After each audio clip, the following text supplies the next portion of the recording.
छत्रपती शिवरायांच्या सर्व गडकिल्ल्यांच्या डागडुजीसाठी 2,000 कोटी रुपये दिले जातील असं आश्वासन भाजपा नेते अमित शहा यांनी दिलं आहे। परभणी इथं भाजपा उमेदवारांच्या प्रचार सभेमध्ये ते बोलत होते।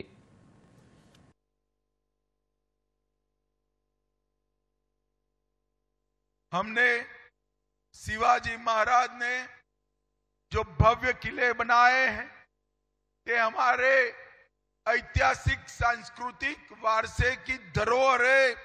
इसके लिए, इसके रखरखाव के लिए किला विकास प्राधिकरण बनाकर 2,000 करोड़ रुपया शिवाजी महाराज की स्मृति में खर्चा जाएगा।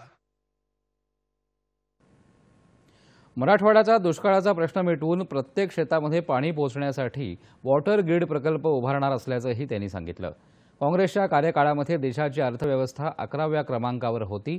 मोदी सरकारनं 10 वर्षात ती 5व्या क्रमांकावर आणली असून पुढल्या 2 वर्षात भारतीय अर्थव्यवस्था 3ऱ्या क्रमांकावर येईल असं शहा यांनी सांगितलं। महाविकास आघाडीवर घणाघाती टीका त्यांनी केली। छत्रपती शिवाजी महाराजांच्या राज्यामध्ये औरंगाबादचं नाव संभाजीनगर करण्यासाठी आघाडीनं विरोध केला होता असा आरोपही त्यांनी केला।